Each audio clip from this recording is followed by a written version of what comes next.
ನಮಸ್ತೆ news Karnataka one ಚಾನೆಲ್ಗೆ ಸ್ವಾಗತ. ಈ ದಿನದ ದೇವನಹಳ್ಳಿ ಪಟ್ಟಣದ ಹೊರ ವಲಯದಲ್ಲಿರುವ ಎಸ್ಎಲ್ಎಸ್ ರೆಸಿಡೆನ್ಷಿಯಲ್ ಪಬ್ಲಿಕ್ ಸ್ಕೂಲ್ ವಿದ್ಯಾರ್ಥಿಗಳು ಶ್ರೀಲಂಕಾದ ಕರಾಟೆ ಚಾಂಪಿಯನ್ಶಿಪ್ನಲ್ಲಿ ಭಾರತ ದೇಶದ ಕೀರ್ತಿ ಪತಾಕೆ ಹಾರಿಸಿದ ಸುದ್ದಿ ನಿಮ್ಮ ನ್ಯೂಸ್ ಕರ್ನಾಟಕ ಒನ್ನರಲ್ಲಿ ವೀಕ್ಷಿಸಿ. ಬೆಂಗಳೂರು ಗ್ರಾಮಾಂತರ ಜಿಲ್ಲೆ ದೇವನಹಳ್ಳಿ ಪಟ್ಟಣದ ವಿಜಯಪುರ ರಸ್ತೆ ಕೆಇಬಿ ಆಫೀಸ್ ಪಕ್ಕದ ರಸ್ತೆಯ SLS residential public school Devanahalli ಶಾಲೆಯ ಪ್ರತಿಯೊಬ್ಬ ವಿದ್ಯಾರ್ಥಿಗೂ ಆತ್ಮಸ್ಥೈರ್ಯ ಹೆಚ್ಚಿಸಲು ಪಠ್ಯದ ಜೊತೆಗೆ ಪಠ್ಯೇತರ ಚಟುವಟಿಕೆಗಳು ಅಗತ್ಯ. ಹಾಗಾಗಿ ಎಸ್ಎಲ್ಎಸ್ ರೆಸಿಡೆನ್ಷಿಯಲ್ ಪಬ್ಲಿಕ್ ಸ್ಕೂಲ್ನಲ್ಲಿ ಕಳೆದ 23 ವರ್ಷದಿಂದ ಉಚಿತವಾಗಿ ಕರಾಟೆ ತರಬೇತಿಯನ್ನು ನೀಡುತ್ತಿದ್ದೇವೆ.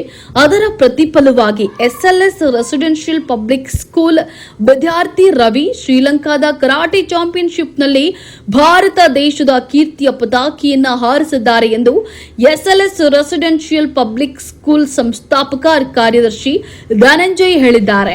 ದೇವನಹಳ್ಳಿ ಪಟ್ಟಣದ ವಿಜಯಪುರ ರಸ್ತೆಯಲ್ಲಿರುವ ಎಸ್ಎಲ್ಎಸ್ ರೆಸಿಡೆನ್ಷಿಯಲ್ ಪಬ್ಲಿಕ್ ಸ್ಕೂಲ್ ಆವರಣದಲ್ಲಿ ಶ್ರೀಲಂಕಾದ ಕೊಲಂಬೋದಲ್ಲಿ ನಡೆದ ಅಂತಾರಾಷ್ಟ್ರೀಯ ಮಟ್ಟದ ಕರಾಟೆ ಚಾಂಪಿಯನ್ಶಿಪ್ನಲ್ಲಿ ಶಾಲೆಯ ವಿದ್ಯಾರ್ಥಿ ಚಿನ್ನದ ಪದಕವನ್ನ ಗಳಿಸಿರುವುದರ ಕುರಿತು ನಡೆದಂತಹ ಪತ್ರಿಕಾಗೋಷ್ಠಿಯಲ್ಲಿ ಮಾತನಾಡಿದರು. ಶ್ರೀಲಂಕಾದ ಕೊಲಂಬೋದಲ್ಲಿ ನಡೆದ ಅಂತಾರಾಷ್ಟ್ರೀಯ ಮಟ್ಟದ ಥರ್ಡ್ ಮುಕ್ತ ಇಂಟರ್ನ್ಯಾಷನಲ್ ಕರಾಟೆ ಚಾಂಪಿಯನ್ 2025ರಲ್ಲಿ ಚಿನ್ನದ ಪದಕ ಗಳಿಸಿರೋದು ನಮ್ಮ ಶಾಲೆ, ರಾಜ್ಯ ಮತ್ತು ದೇಶಕ್ಕೂ ಹೆಮ್ಮೆಯ ವಿಷಯ ಹಾಗೂ ವಿದ್ಯಾರ್ಥಿಗಳಿಗೆ ಮುಂದಿನ ಜೀವನದಲ್ಲಿ ಯಾವುದೇ ಸಂದರ್ಭದಲ್ಲಿ ಎದೆಗುಂದದೆ ಛಲದಿಂದ ಮುನ್ನುಗ್ಗಲು ಕರಾಟೆ ಸಹಕಾರಿಯಾಗುವುದು ಅಂತ ಹೇಳಿ ತಿಳಿಸಿದ್ರು. ಎಸ್ಎಲ್ಎಸ್ ರೆಸಿಡೆನ್ಷಿಯಲ್ ಪಬ್ಲಿಕ್ ಸ್ಕೂಲ್ ವಿದ್ಯಾರ್ಥಿ ರವಿ ಮಾತನಾಡಿ, ಅಂತಾರಾಷ್ಟ್ರೀಯ ಮಟ್ಟದಲ್ಲಿ ಭಾಗವಹಿಸಿ ಚಿನ್ನದ ಪದಕ ಪಡೆಯಲು ಶಾಲಾ ಆಡಳಿತ ಮಂಡಳಿ ಮತ್ತು ತರಬೇತುದಾರ ಸಹಕಾರಿಯಾಗಿದ್ದಾರೆ. ಅಂತಾರಾಷ್ಟ್ರೀಯ ಮಟ್ಟದಲ್ಲೂ ಭಾಗವಹಿಸಲು ಯಾವುದೇ ಹಿಂಜರಿಕೆ, ಹೆದರಿಕೆ ಇಲ್ಲದೆ ಭಾಗವಹಿಸದೆ ಶಾಲೆಯಲ್ಲಿ ಓದಿನ ಜೊತೆಗೆ ಕ್ರೀಡೆ ಮತ್ತು ಇತರೆ ಚಟುವಟಿಕೆಗಳಿಗೂ ಪ್ರೋತ್ಸಾಹ ನೀಡಿದ ಶಿಕ್ಷಕ ಧನಂಜಯ್, ಪ್ರಭು ಮತ್ತು ಚೆಂಗಪ್ಪರವರಿಗೂ ಧನ್ಯವಾದಗಳನ್ನು ತಿಳಿಸಿದ್ರು. ಇದೇ ಸಂದರ್ಭದಲ್ಲಿ ಎಸ್ಎಲ್ಎಸ್ ರೆಸಿಡೆನ್ಷಿಯಲ್ ಪಬ್ಲಿಕ್ ಸ್ಕೂಲ್ನ ಕ್ರೀಡಾ ಮತ್ತು ಕರಾಟೆ ತರಬೇತುದಾರ ಸಿಕೆ ಚೆಂಗಪ್ಪರವರು ಮಾತನಾಡಿದರು. ಇದೇ ಸಂದರ್ಭದಲ್ಲಿ ಎಸ್ಎಲ್ಎಸ್ ರೆಸಿಡೆನ್ಷಿಯಲ್ ಪಬ್ಲಿಕ್ ಸ್ಕೂಲ್ ಸಂಸ್ಥಾಪಕ ಕಾರ್ಯದರ್ಶಿ ಧನಂಜಯ್, ಕ್ರೀಡಾ ಮತ್ತು ಕರಾಟೆ ತರಬೇತುದಾರರಾದ ಸಿಕೆ ಚೆಂಗಪ್ಪ, ಶಿಕ್ಷಕರು ಮತ್ತು ವಿದ್ಯಾರ್ಥಿಗಳು ಉಪಸ್ಥಿತರಿದ್ದರು.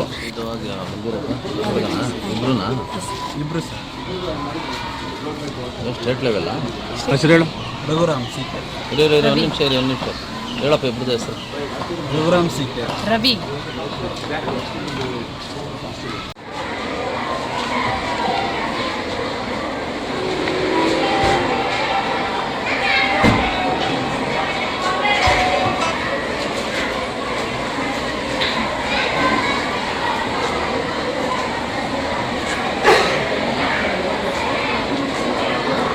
ಸರ್ ಹಾಗೆ ಶಾಲೆ ಬಗ್ಗೆ ಒಂದು 2 ಮಾತು ಸರ್.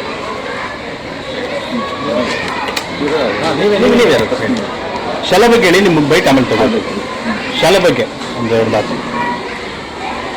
ಕಳೆದ 23 ವರ್ಷಗಳಿಂದನೂ ಕೂಡ ನಾವು ಏನು ಶಾಲೆ ಪ್ರಾರಂಭ ಮಾಡಿದ್ವಿ, ಆವಾಗಿಂದನೂ ಕೂಡ ನಮ್ಮ ಶಾಲೆಯಲ್ಲಿ ಕಂಟಿನ್ಯೂಸ್ ಆಗಿ ಕರಾಟೆ ತರಬೇತಿಯನ್ನು ನೀಡ್ತಾ ಬರ್ತಾ ಇದ್ದೇವೆ. ಪ್ರತಿ ವರ್ಷವೂ ಕೂಡ ರಾಜ್ಯ, ಅಂತಾರಾಜ್ಯ, ರಾಷ್ಟ್ರೀಯ ಹಾಗೂ ಅಂತಾರಾಷ್ಟ್ರೀಯ ಮಟ್ಟದಲ್ಲಿ ನಮ್ಮ ಶಾಲೆಯಲ್ಲಿ ಕರಾಟೆಯಲ್ಲಿ ಸಾಧನೆಯನ್ನು ಮಾಡ್ತಾ ಬರ್ತಾ ಇದ್ದಾರೆ.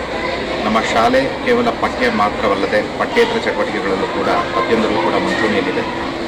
ಕಳೆದ 18 ವರ್ಷಗಳಿಂದನೂ ಕೂಡ 100% ರಿಸಲ್ಟ್ ಕೊಡ್ತಾ ಬರ್ತಾ ಇದ್ದಾರೆ. ಸ್ಟೇಟ್ ಲೆವೆಲ್ ರ್ಯಾಂಕ್ಸ್ ಕೊಡ್ತಾ ಇದ್ದಾರೆ ನಮ್ಮ ಶಾಲೆಯಲ್ಲಿ. ಕೇವಲ ಪಠ್ಯವಲ್ಲದೆ ನಮ್ಮ ಶಾಲೆಯಲ್ಲಿ ಮಕ್ಕಳು ಯಾವುದೇ ಆ್ಯಕ್ಟಿವಿಟಿಯಲ್ಲಿ ಮುಂದಿದ್ದರೂ ಕೂಡ, ಅದು ಬ್ಯಾಂಡ್ ಸೆಟ್ ಆಗಿರ್ಬೋದು, ಮಾರ್ಕ್ಫಾಸ್ಟ್ ಆಗಿರ್ಬೋದು, ಸ್ಪೋರ್ಟ್ಸ್ ಆಗಿರ್ಬೋದು, ಕಲ್ಚರಲ್ ಪ್ರೋಗ್ರಾಮ್ ಆಗಿರ್ಬೋದು, ಅಥವಾ ಯಾವುದೇ ಒಂದು ಇಂಟರ್ ಸ್ಕೂಲ್ ಕಾಂಪಿಟೇಷನ್ಸ್ ಆಗಿರ್ಬೋದು, ಅಥವಾ ಸ್ಟೇಟ್ ಲೆವೆಲ್ ಕಾಂಪಿಟೇಷನ್ಸ್ ಆಗಿರ್ಬೋದು, ಎಲ್ಲದಕ್ಕೂ ಕೂಡ ನಮ್ಮ ಶಾಲೆಯಲ್ಲಿ ನಾನು ಪ್ರಯಾರಿಟಿಯನ್ನು ಕೊಡ್ತಾ ಇದ್ದೇನೆ. ನಾನೇ ಖುದ್ದಾಗಿ ಮಕ್ಕಳನ್ನ ಒಂದು ಕಾಂಪಿಟೇಷನ್ಗೆಲ್ಲ ಕರ್ಕೊಂಡು ಹೋಗ್ತಾ ಇದ್ದೇನೆ. ಇದರಿಂದ ಮಕ್ಕಳು ಪಠ್ಯದಲ್ಲಲ್ಲದೆ ಪಠ್ಯೇತರ ಚಟುವಟಿಕೆಗಳಲ್ಲೂ ಕೂಡ ಅನೇಕ ಸಾಧನೆಗಳನ್ನು ನಮ್ಮ ಶಾಲೆಯಲ್ಲಿ ಮಾಡಿದ್ದಾರೆ ಅಂತ ಹೇಳೋದಕ್ಕೆ ಬಹಳಷ್ಟು ಖುಷಿ ಅಂತ. ಸರ್, ಈಗ ಅನೇಕ ಶಾಲೆಗಳು ಬರೀ ವಿದ್ಯೆಗಿಂತ ಬಿಸ್ನೆಸ್ ಓರಿಯೆಂಟೆಡ್ ಕೆಲಸ ಮಾಡೋದು ತುಂಬ ಜಾಸ್ತಿ ಆಗಿದೆ. ಆ ಕಾಲಘಟ್ಟದಲ್ಲಿ ನಾವು ಇದ್ದೀವಿ. ಬಟ್ ವಿದ್ಯೆ ಜೊತೆಲಿ ಈ ರೀತಿ ಬೇರೆ ಆಕ್ಟಿವಿಟೀಸ್ ಜೊತೆಲಿ ತೊಡಸ್ಕೊಳ್ಳೋದು ಒಬ್ಬ ಕೋಚ್ ಆಗಿ, ಸೊ ಏನು ಹೇಳ್ತೀರಿ ಈ ಸಂದರ್ಭದಲ್ಲಿ? ಸರ್, ಇದೊಂದು ಐತಿಹಾಸಿಕ ಸಾಧನೆ ಅಂತ ಫಸ್ಟ್ ಹೇಳ್ತೀನಿ ನಾನು. ಯಾಕೆಂದರೆ ಎಲ್ಲ ಗ್ರಾಮಾಂತರ ಮಟ್ಟದಲ್ಲಿ ಒಂದು ಅಚೀವ್ಮೆಂಟ್ ಮಾಡೋದು ಅಷ್ಟು ಈಸಿ ಅಲ್ಲ. ಬಟ್ ಇವತ್ತು ಒಂದು ಈ SLS ಸ್ಕೂಲ್ ಅಂತ ಏನಿದೆ, ಇವತ್ತು 29 ವರ್ಷದಿಂದ ಏನಿವತ್ತು ಸಾಧನೆ ಮಾಡ್ಕೊಂಡು ಇಲ್ಲಿವರೆಗೂ ಬಂದಿದ್ದಾರೆ, ಅದು ನಾಟ್ ಓನ್ಲಿ ಫಾರ್ ಸ್ಪೋರ್ಟ್ಸ್ ಅಂತ ಹೇಳ್ತಾ ಇಲ್ಲ, ಎಜುಕೇಷನ್ ಪರ್ಪಸ್ ಇರ್ಬೋದು. SLC ಕೂಡ ನೀವು ನೋಡ್ತಾ ಇದ್ದೀರಾ, ರಿಸಲ್ಟ್ 100ಗೆ 100 ಔಟ್ ಆಫ್ ಬರ್ತಾ ಇದೆ ಇವತ್ತು ರಿಸಲ್ಟು. ಜೊತೆಗೆ ಸ್ಪೋರ್ಟ್ಸಕ್ಕೆ ನಮ್ಮ ಒಂದು ಈ ಒಂದು ಸ್ಕೂಲಿಂದ ಎಲ್ಲ ಮಟ್ಟದಲ್ಲೂ ರಾಜ್ಯ ಮಟ್ಟ ಇರಲಿ, ರಾಷ್ಟ್ರ ಮಟ್ಟ ಇರಲಿ, ಅಂತಾರಾಷ್ಟ್ರೀಯ ಮಟ್ಟ ಇರಲಿ, ಕಳೆದ ಬಾರಿ ನಾವು ಮಲೇಷ್ಯಾ ಹೋಗಿ ಬಂದಿವಿ, ಅದು ಕೂಡ ಒಳ್ಳೆ ಅಚೀವ್ಮೆಂಟ್ ಮಾಡ್ಕೊಂಡು ಬಂದ್ವಿ. ಈ ಬಾರಿ ಕೂಡ ರವಿ ಅನ್ನೋ ಹುಡುಗ ಇರ್ಬೋದು ಮತ್ತು ನಮ್ಮ ರಘುರಾಮ್ ಸರ್ ಇರ್ಬೋದು, ಅವರು ಇರ್ಬೋದು, ಒಂದು ಒಳ್ಳೆ ಅಚೀವ್ಮೆಂಟ್ ಮಾಡಿ ದೇಶಕ್ಕೆ ಕೀರ್ತಿ ತಂದಿದ್ದಾರೆ. ಇದಕ್ಕೆ ಸಹಕರಿಸಿದಂಥ ನಮ್ಮ ಧನಂಜಯ ಸರ್, ಯಾಕೆಂದರೆ ಇದಕ್ಕೆ ಸರ್ ಹೋಗೋದು ಮುಖ್ಯ ಅಲ್ಲ ಸರ್, ಅದಕ್ಕೆ ಬೆನ್ನೆಲುಬು ನಿಂತ್ಕೊಳ್ಳೋದು ಮುಖ್ಯ. ಅದರಲ್ಲಿ ಹೇಳಬೇಕಾದ್ರೆ SLS ಸ್ಕೂಲ್ ನಾವು ಎಲ್ಲ ಇವಾಗ ನೋಡ್ತಾ ಇದ್ದೀವಿ. ಧನಂಜಯ ಸರ್ ಯಾವುದೇ ಕಾರಣಕ್ಕೂ ಒಂದು ಏನಂತಾರೆ ಚೇರ್ಮನ್ನು ಇಲ್ಲ ಒಂದು ಸೆಕ್ರೆಟರಿ ಆಗಿ ನಿಂತು ಇಲ್ಲಿ ಕೆಲಸ ಮಾಡ್ತಾ ಇಲ್ಲ. ಅವರು ಅವ್ರ ಜೊತೆ ಬೆರ್ತು ಎಲ್ಲೇ ಯಾವುದೇ ಸ್ಪೋರ್ಟ್ಸ್ ಆಕ್ಟಿವಿಟೀಸ್ ಇರಲಿ, ಸ್ವಿಮ್ಮಿಂಗ್ ಇರಲಿ, ಗೇಮ್ಸ್ ಇರಲಿ, ಎಜುಕೇಷನ್ ಇರಲಿ, ಎಲ್ಲದರಲ್ಲೂ ಅವರು ಮಿಂಗಲ್ ಆಗಿ ತಾನು ಅದರ ಒಬ್ಬ ಪಾರ್ಟಿಸಿಪೇಷನ್ ಅಂತಲೇ ಮಾಡ್ತಾರೆ. ಆ ಒಂದು ಉತ್ತೇಜನ ಏನಾಗ್ತದೆ ಮಕ್ಕಳಿಗೆ ತುಂಬ ಇಲ್ಲಿ ಪ್ಲಸ್ ಪಾಯಿಂಟ್ ಆಗ್ತಾ ಇದೆ. ಯಾಕಂದರೆ ಇವತ್ತು ರವಿ ಅಂತ ಒಬ್ಬ ಹುಡುಗ ಏನಿದ್ದಾನೆ ಇವತ್ತು ಲಾಸ್ಟ್ ಈಗ ನೋಡಿದಂಗೆ 10-15 kg ಕಮ್ಮಿ ಆಗಿದ್ದಾನೆ ಅಂದರೆ ಈ ಒಂದು ಮಾರ್ಷಲ್ ಆರ್ಟ್ಸಿಂದ ಅದು ಎಷ್ಟು ಪ್ರೋತ್ಸಾಹ ಕೊಟ್ಟಿರ್ಬೇಕು ಖುದ್ದಾಗಿ. ಯಾಕಂದರೆ ಧನಂಜಯ ಸರ್ ಕೂಡ ಬೇರೆ ಅವರಲ್ಲ, ಅವರು ನಮ್ಮ ಖುದ್ದಾಗಿ ಮುಂಚೆ ನಮ್ಮ ಸ್ಟೂಡೆಂಟೇ, ಖುದ್ದಾಗಿ ಅವರು ಕೂಡ ಕ್ಲಾಸ್ ತಗೋತಾರೆ. ದೊಡ್ಡ ಇದಾಗಿ ಇಂಗ್ಲೀಷ್ ಲೆಕ್ಚರ್ ಆಗಿ ಅವರು ಅಲ್ಲಿ ಪಾಠ ಮಾಡೋದು ಬಿಟ್ಟು ಸಮಯದಲ್ಲಿ ಅವರು ಕೂಡ ಈಗ ಕರಾಟೆ ಕೋಚಿಂಗ್ ಎಲ್ಲ ಕೊಡ್ತಾ ಇದ್ದಾರೆ. ಆ ಒಂದು ನಿಟ್ಟಿನಲ್ಲಿ ಹೇಳಬೇಕು ಅಂದರೆ SLS ಸ್ಕೂಲ್ ಅನ್ನೋದು ನಮ್ಮ ಈ ಒಂದು ದೇವನಹಳ್ಳಿ ತಾಲೂಕಲ್ಲಿ ಇಸ್ ಗ್ರೇಟ್ ಅಂತಲೇ ಹೇಳ್ಬೋದು ಸರ್.